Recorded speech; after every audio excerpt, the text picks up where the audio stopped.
Welcome आप सभी को तहे दिल से मेरा आप सबको नमस्कार एवं सभी विश्वासियों को मेरा जय मसीह। मैं पास्टर अशोक आज आपके सम्मुख एक बेहतर मैसेज लेकर आ रहे हैं जो निश्चय ही आपके जीवन में लाभवान होगा और निश्चय ही आप इसे ध्यानपूर्वक सुने जिससे आपको बहुतायत की आशीष मिलने वाली है।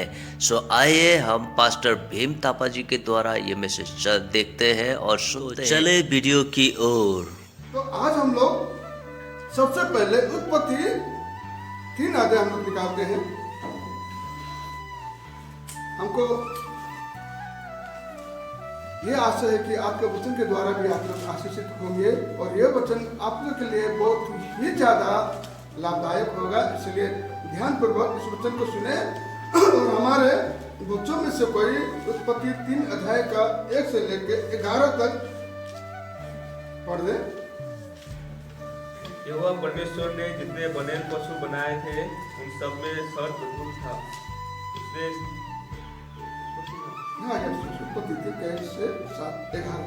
उसने स्त्री से कहा, क्या सच है कि परमेश्वर ने कहा तुम इस वाटिका के किसी वृक्ष का फल ना खाना? स्त्री ने सर्प से कहा, इस वाटिका के वृक्ष का फल हम खा सकते हैं, पर जो वृक्ष वाटिका के बीच में है उसके फल के विषय में परमेश्वर ने कहा है कि ना तो तुम उसको खाना और ना उसको छूना, नहीं तो मर जाओगे।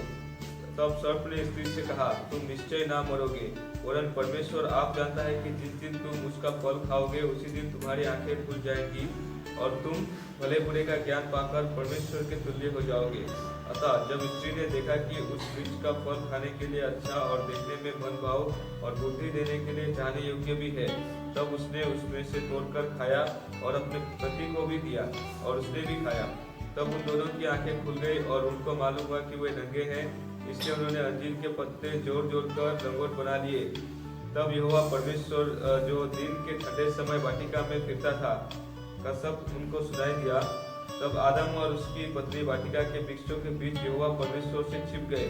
तब यहोवा परमेश्वर ने पुकार कर आदम से पूछा, तू कहाँ है? उसने कहा, मैं तेरा शब्द बारी में सुनकर डर गया, क्योंकि मैं नंगा था इसलिए छिप गया। उसने कहा, किसने तुझे बताया कि तू नंगा है? इस वृक्ष का फल खाने को मैंने तुझे मना किया था, क्या तूने उसका फल खाया है?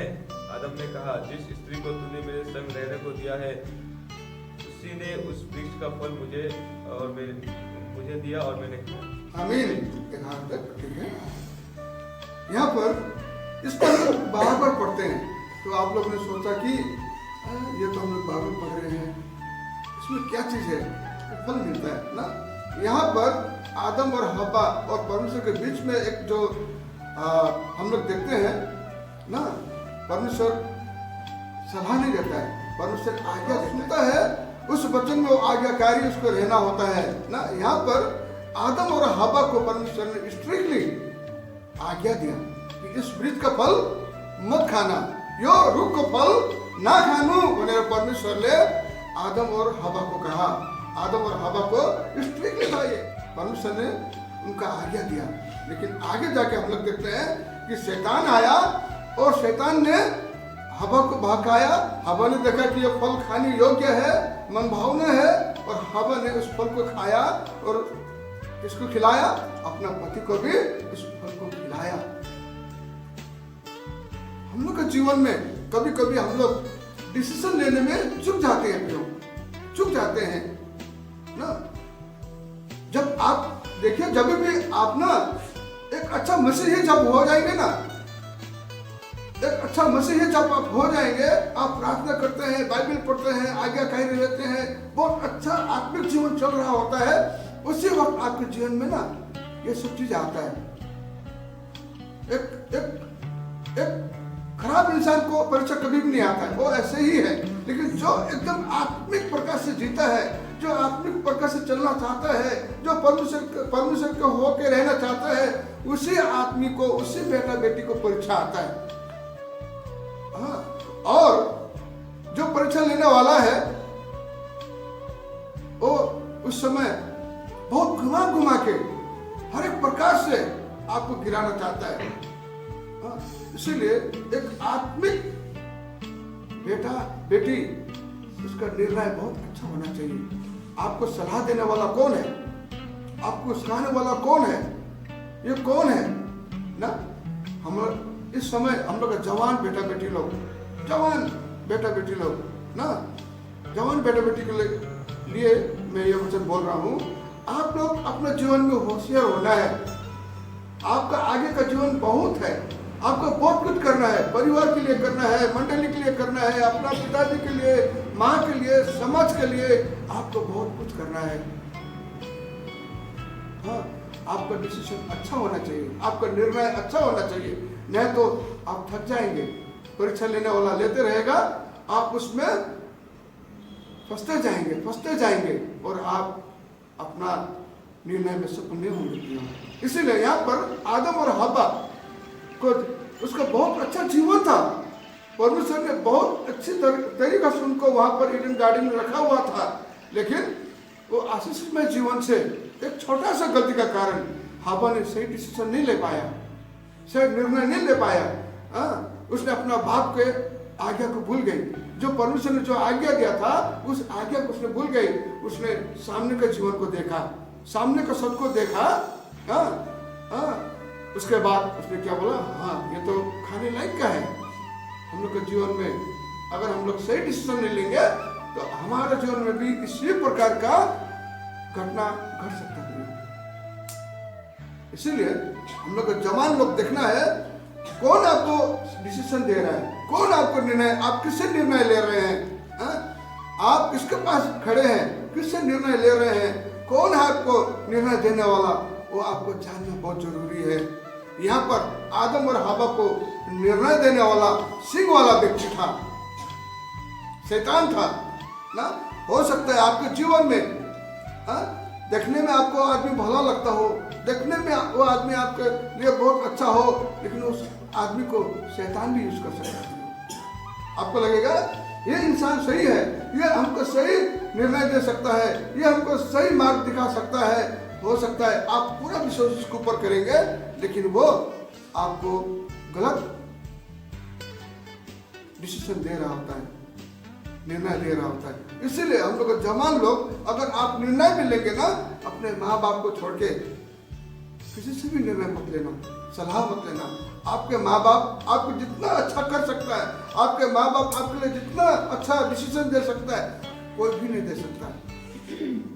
परमेश्वर आदम और हवा के लिए जितना अच्छा कर सकते थे, वो शैतान नहीं कर सकता था, किसी भी हालत में नहीं ना।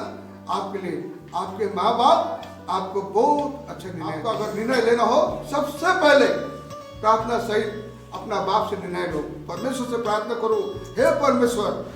उसके बाद आपके माँ पिताजी हैं, आपके पास्टर सब हैं, कभी भी आपको निर्णय लेना हो तो आत्मिक जन से ही निर्णय लेना। और सबसे बड़ा परमेश्वर से घुटना टेक के आप आंसू सहित प्रार्थना करना है, हे परमेश्वर आप मुझे अगुवाई करो, हे परमेश्वर।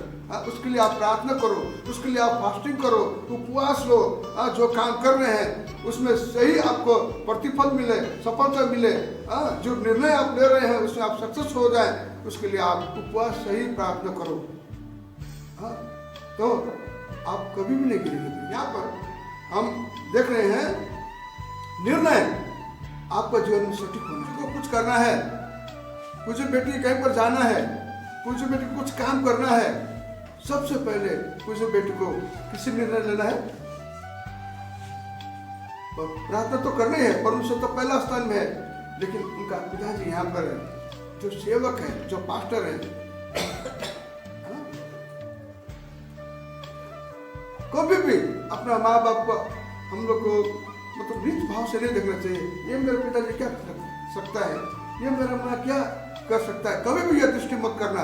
वो माँ पिताजी ना आपके लिए प्रार्थना करते हैं, आमीन। वो माँ पिताजी आपके सटीक निर्णय के लिए, आपके सक्सेस के लिए वो माँ पिताजी आपके लिए प्रार्थना करते हैं। अंडर एस्टिमेट कभी मत करना माँ पिताजी को ना। आप सही सलाह लेंगे तो वो पिताजी दिल से खुश होगा और आपके लिए प्रार्थना करेंगे। इसलिए निर्णय लेना है, कभी भी दूसरे के पास मत जाइए। अपना माँ पिताजी परमेश्वर है, माँ पिताजी, उसके बाद पास्टर, अपने अपने अपने जन के अंदर ही आप लोग सलाह लेना, बाहर मत जाना। इसलिए जो भी सलाह है, आप लोग के जीवन में कोई मुसीबत आता है, हाँ, किसी भी प्रकार का समस्या आता है, आपको आप अकेले नहीं है, आपके साथ निर्णय लेने के लिए पूरा मंडली आपके साथ है। मैंने काम करके आया, हाँ, जिसको रेड लाइट एरिया कहा जाता है, हाँ, वहाँ पर काफी बहनें सब हैं। वहाँ पर मैंने काम करके आया, मैंने उनको पूछा, बहनी तुम कसरी आई पुग्यो, कहले कसरी आई पुग्यो, हाँ, वो बोले मुझे अच्छा काम देगा बोल के, हाँ, मुझे ठग के लाया गया यहाँ पर। उसने अपना माँ पिता से भी सलाह नहीं किया, अपना भैया से सलाह नहीं किया, अपना किसी से सलाह नहीं करके उसके ऊपर पूरा विश्वास किया और उसने लेके विजिट कर दिया। वो सिलीगुड़ी रेड लाइट एरिया में वहाँ पर थी।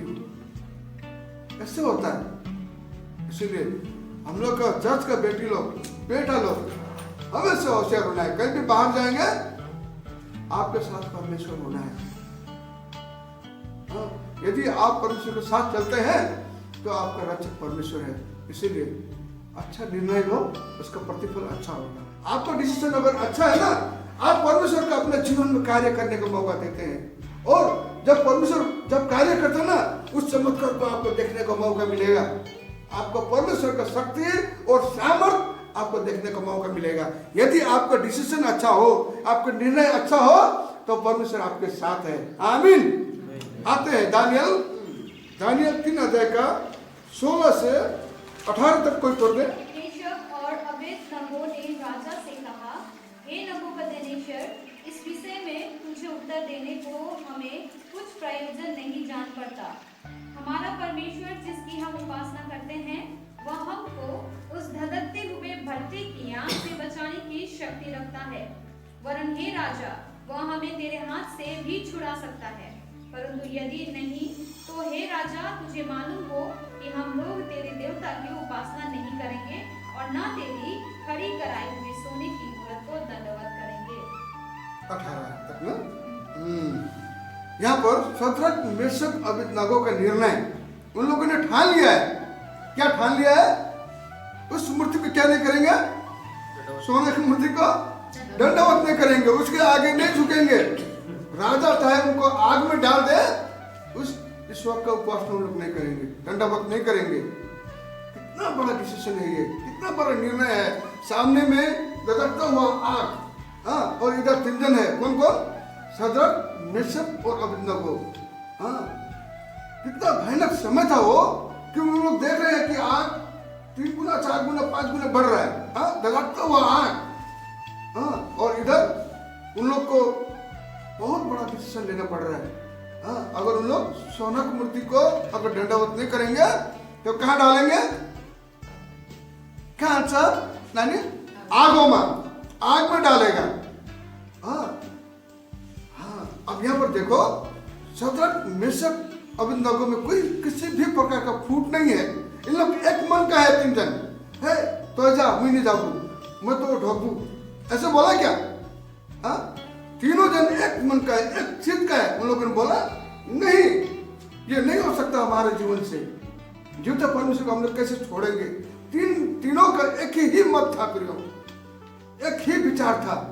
एक जन भी थोड़ा सा पीछे नहीं हटा उस आग को देख के, अपना सोच को बदला नहीं।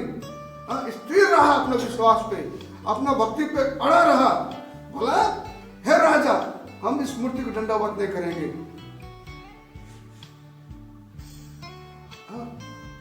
जिस परमेश्वर की सेवा हम करते हैं, जिस परमेश्वर की सेवा हम करते हैं, वो परमेश्वर हमें इस आग से बचाएगा। और आगे जाकर और क्या बोला? अगर नहीं भी बचाएगा तो कोई बात नहीं, हम इस मूर्ति को क्या नहीं करेंगे? दंडवत नहीं करेंगे।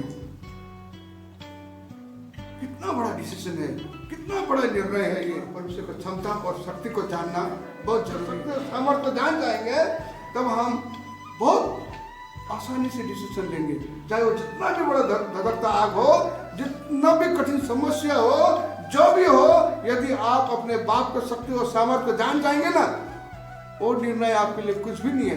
यहाँ पर शद्रक, मेशक, अबेदनगो अपने बाप के शक्ति को जानता है, अपने परमेश्वर की शक्ति को जानता है। इसलिए शक्ति के आगे वो आग का शक्ति फीका पड़ गया। उन लोग बोले कि आग में डाल दो, लेकिन हम लोग दंडवत नहीं करेंगे। एक विचार, एक मन होकर अगर हम लोग बैठेंगे ना, बहुत अद्भुत कार्य होगा। यहाँ पर सदृक मेशक अबेदनगो को हटा नहीं, आग देख के डरा नहीं। हाँ, उसने अपना विश्वास जीवते परमेश्वर पर रखा। जो भी होगा देखा जाएगा, लेकिन हम लोग इस मूर्ति को दंडवत नहीं करेंगे। कितना यूनिटी था तीनों में, एक यूनिटी था और एक ही परमेश्वर को मानने वाला था और एक ही विश्वास था उन लोग का, एक ही परमेश्वर था ना। उन लोगों ने डट के मुकाबला किया उस आग का। बहुत चर्चेस गया, लेकिन एक चर्च में जाने के बाद मुझे बहुत अच्छा गवाही वहां पर सुनने मिला। भागलपुर में एक बिहारी लड़का, हाँ बिहारी लड़का, वो बहुत गरीब अवस्था से परमेश्वर ने उसको उठाया। हाँ, पहले जब वो अन्य जाति था, उसने प्रभु पर विश्वास किया, तो उसके साथ मैंने कुछ समय बिताया। समय बिताने के बाद उसने एक गवाही हमको दिया कि भीम भैया, हमारा हालत बहुत ही खराब था, बहुत गरीबी रेखा में मैं जिया हुआ आदमी हूँ, लड़का हूँ। हाँ, मेरे पास ना खाने का था, ना सोने का था, ना घर था, ना कुछ भी नहीं था। घर भाड़े में रहता था, घर भाड़े में रहता था, कुछ भी नहीं था मेरे पास भैया। जब मैं प्रभु को पाया, सबसे पहले मैंने प्रार्थना किया जमीन के लिए।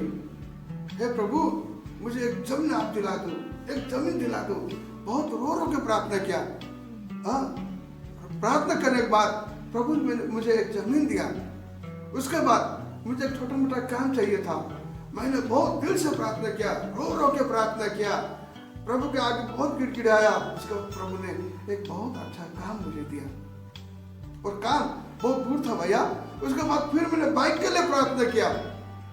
हाँ, बाइक के लिए भी उसे प्रार्थना किया, उपवास के साथ प्रार्थना किया। प्रभु ने बाइक भी दे दिया, जमीन दे दिया, काम दे दिया, बाइक दे दिया। अब हमको घर का जरूरी था। अब घर के लिए फिर मैंने प्रार्थना करना शुरू किया, घर भी दे दिया। उसके बाद सब कुछ पूरा जब हो गया, तो गांव वाला क्या बोलने लगा, इसका पैसा अमेरिका से आता है। कहाँ से आता है? अमेरिका से आता है। क्रिस्टीना, हाँ तो बोले। जब उसको पूरा परिपक्व हो गया, तो गांव वालों का आग लग गया। बोला इसका पैसा अमेरिका से आता है। कहाँ से आता है पैसा? प्रभु से आया था, प्रभु से आया था ना, पैसा प्रभु से आया था। उसके बाद उसका पूरा घर और सब कुछ अच्छा हो गया। हाँ, जलन शुरू हो गया, और गांव का लोग उसको भगाया वहां से। हाँ, वहां से भाग के वो भागलपुर में आया, और भागलपुर में वो घर भाड़ा में था। तो बोला भैया आज हम भागलपुर में है, हमको गांव वाला भगा दिया। प्रभु ने सब कुछ दे दिया, लेकिन गांव वाला मुझे वहां से भगा दिया। मैंने उसको बोला वो गांव था, ये शहर है, अब तुझे प्रभु यहाँ पर भी जगह देगा। आमीन। वो गांव था, वो तुम्हारे लिए सुटेबल नहीं था। प्रभु बोला मेरा बेटा क्यों शहर गांव में बैठेगा, मेरा बेटा शहर में बैठेगा। अब तुझे यहाँ पर भी प्रभु जगह और जमीन देगा, घर देगा। फिर तुम प्रार्थना करो भाई, प्रभु तुमको यहाँ पर लेके आया तो प्रभु कोई बड़ा योजना है। कभी कभी हम लोग प्रभु का योजना को नहीं समझते हैं, हम लोग खाली पीछे वाला बात को ही सोचते हैं, क्यों भगाया, क्यों भगाया। प्रभु ने सब दे दिया ना, लेकिन प्रभु का बड़ा योजना उसके जीवन में है। प्रभु वहां पर उसको रह के बड़ा काम करना चाहता है। मैंने उसको यही सलाह दिया, इसीलिए सलाह देने वाला आदमी सही होना चाहिए। आमीन। पढ़ दो 4 देखो, सॉरी 4 देखो 18-19 पढ़ दो। तब उन्हें बुलाया गया और चेतावनी देकर यह कहा, यीशु के नाम से कुछ भी बोलना और ना सिखाना। परंतु पतरस और यूहन्ना उनको उत्तर दिया, तुम ही न्याय करो। क्या यह परमेश्वर के निकट भला है कि हम परमेश्वर की बात से बढ़कर तुम्हारी बात माने? आमीन। समझ जब आएगा ना, ये आत्मा आपके अंदर आ जाएगा, ये आत्मा आपके अंदर काम करेगा। जब अपने पिता को आप जान जाएंगे, परमेश्वर को जान जाएंगे, आप साहसी हो जाएंगे प्रियो। आप आत्मिक बात छोड़ के किसी बात से नहीं डरेंगे। हमको डरना है तो किसी डरना है, पाप से डरना है। हमको डरना है, परमेश्वर से डरना है। परमेश्वर को भय मानना ही ज्ञान का शुरुआत है। लेकिन यहाँ पर पतरस और यूहन्ना इतना साहसी हो गया, उन लोग बोल रहे हैं, उन लोग बोला कि अब तुम लोग ही नहीं करो, तुम लोग को बात माने कि परमेश्वर का बात माने। हाँ? किसका निर्णय में चले? हाँ? प्रभु का आज्ञा था ना, जाओ सुसमाचार सुनाओ, ये प्रभु यीशु मसीह का आज्ञा था। विश्वासी लोग क्यों नहीं डरते हैं? हाँ?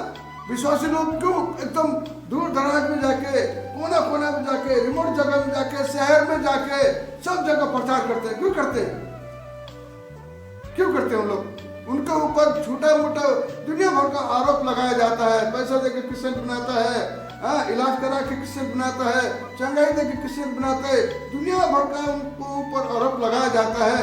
फिर भी क्रिश्चियन लोग नहीं डरते हैं। क्यों नहीं डरते हैं? यहाँ पर हम लोग देखते हैं क्रिश्चियन लोग क्यों नहीं डरते हैं? क्योंकि उनके पास छल कपट नहीं होता है। उन लोग ईमानदार के साथ जाते हैं। उन लोग इसीलिए जाते हैं कि जो कुछ उनको मिला है, जो आनंद उनको मिला है, जो मुक्ति उनको मिला है, वो खुशी के साथ दूसरे को भी बांटने जाते हैं, ताकि वो भी अंधकार में ना रहे, वो भी अंधकार में ना जिए, वो भी सच्चे परमेश्वर को जाने, उनके जीवन में उजियाला हो, उनका भविष्य उजियाला हो, उनके मन में छल कपट नहीं होता है ना। इतना आरोप लगाते हुए, इतना दोष लगाते हुए भी क्रिश्चियन लोग बड़े निडर के साथ जाते हैं। इसीलिए जाते हैं कि उनको सच्चे परमेश्वर मिले, उनको भी अनंत जीवन मिले। हाँ, उन लोग मृत्यु में ना जिए। हाँ, क्रिश्चियन लोग सही मोटिव लेके जीते हैं, सही दिशा लेके जीते हैं प्रिय, इसीलिए उनको डरते नहीं है। हाँ, उन लोग सीधा बाइबल लेके जाते हैं। हाँ, सीधा परमेश्वर के वचन लेके जाते हैं। उनके पास और कुछ नहीं रहता है। हाँ, उनके पास न चाकू, न बंदूक, न धार, न कुछ भी नहीं। उन लोग के पास खाली बाइबल रहता है। हाँ, और परमेश्वर का वचन रहता है। उन लोग स्वेच्छा से जाते हैं, खुशी से जाते हैं और परमेश्वर के वचन को सुनाते हैं। इसीलिए उन लोग नहीं डरते हैं। हाँ, उन लोग मर जाते हैं, थप्पड़ लगाते हैं कितनों को। हाँ, कितनों को उन लोग पीटते हैं, अनबूझ लोग ना, लेकिन फिर भी उन लोग क्या करते हैं? हे परमेश्वर, इनको क्षमा करो। उनका प्रार्थना क्या होता है? उतना सताने के बाद भी, उतना पीटने के बाद भी, हाँ, उन लोग बोलते हैं हे परमेश्वर, इनको क्षमा करो। ऐसे ही, ऐसे क्रिश्चियन लोग का हृदय जो है ऐसे है। क्रिश्चियन लोग ये नहीं चाहता है कि खाली वो बचे, खाली उनको ही अनंत जीवन मिले, केवल सच्चे परमेश्वर को जाने। क्रिश्चियन लोग ऐसे मन लेके नहीं जीते हैं ना। क्रिश्चियन लोग सच्चे हृदय के साथ जीते हैं, ईमानदारी के साथ जीते हैं, इसीलिए नहीं डरते हैं। क्रिश्चियन लोग सब जाति के अंदर जाके प्रचार करते हैं, सब जाति को प्रचार करते हैं, क्योंकि सब जाति को प्रभु यीशु मसीह का आवश्यकता है। क्योंकि प्रभु यीशु मसीह में अनंत जीवन है, और प्रभु यीशु मसीह ने हमारे पापों के लिए वो मारा गया, गाड़ा गया और तीसरे दिन जी उठा। उसने प्रमाण कर दिया कि जीवन और पुनरुत्थान प्रभु यीशु मसीह ही है। उसने ये साबित कर दिया, वो मरे हुए से जी उठ के उसने साबित कर दिया कि वो मुक्तिदाता है, वो जीवन देने वाला जीवन दाता है। ये बात को उसने साबित कर दिया प्रभु यीशु।